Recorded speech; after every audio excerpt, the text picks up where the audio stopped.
አንድ ቀን እናታችን ሰውዳ ከሩቅ ይመጣሉ። ኩል ተኩለዋ በቃ የሆነች እንደው ሴቶቹ የሚቀባበቱን ተቀባብተዋል። ነብዩን ለመዘየር ሲመጡ እንደዚህ ሐፍሳ ጋር እንደ ተጠቃቀሱና በቃ እኛም ጸጉራችንንም ሳንሰራ ሳንዘገጃጅ ነብያችን ቢመጡ አሁን እሷን ሊያዩት ነው አይደል? ለምን ይሄን የተቋቋለችውን ለምን አናበለሻሽባትም? ቁጭ ብሎ እኮ ነው የሚያወሩት። እሺ ልክ ስትመጣ ሰውዳ አሏት። ለበይክ ደጃል መጣ አሏት።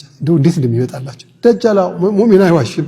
እናታችን ሰውዳ እየሮጡ የት ልግባ እያለቀሱ እየጮሁ ወደዚህ አካባቢ ግቢ ያሏት። የክሰል ማስቀመጫው ይሄ ሸረሪት ያደራበት ቦታ ቆንጆ ልብስ ለብሰው ቆፋ ብለው ነው የመጡት። ሄደው ገብተው እዛ ተወሽቀዋል፣ ይጮሃሉ።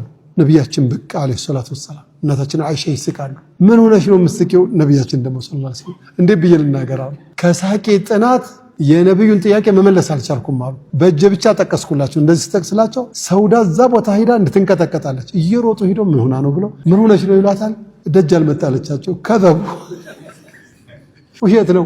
ወሰየእቲ ይመጣል፣ አሁን ግን አልመጣም፣ ወደፊት ግን ይመጣል አሉ። ከዛም በኋላ ልብሷን አራግፈው አቅፈው ምን ብለው የሸረሪቱን እንግዲህ ጥቅርሻ ያለበት ቦታ ነበር እንደዛ አድርገው። አሁን ይሄ ቀልድ ትለዋለህ፣ ምር ትለዋለህ፣ ምን ትለዋለህ? ግን ሲበዛ ግን የአላህን ረሱል አዛ ያደርጋል። የዳዕዋ ስራ አለባቸው፣ የሌሊት ልቅሶ አለባቸው፣ የኡመቱ ጭንቀት አለባቸው፣ የቤተሰብ አስተዳዳሪ ናቸው። ጥላት በዝቶባቸዋል። ይሁዳው፣ ነሷራው፣ ሙሽሪኩ ይተባበራል፣ ይረዳዳል። አዛ ነው። እዚህ መካከል ላይ የቤት አዛ ከተጨመረ አስቸጋሪ ነው የሚሆንባቸው። ሂዶ እንዲታረሙ ብሎ አላህ ሱብሓነሁ ወተዓላ ይችን አያት አወረደ።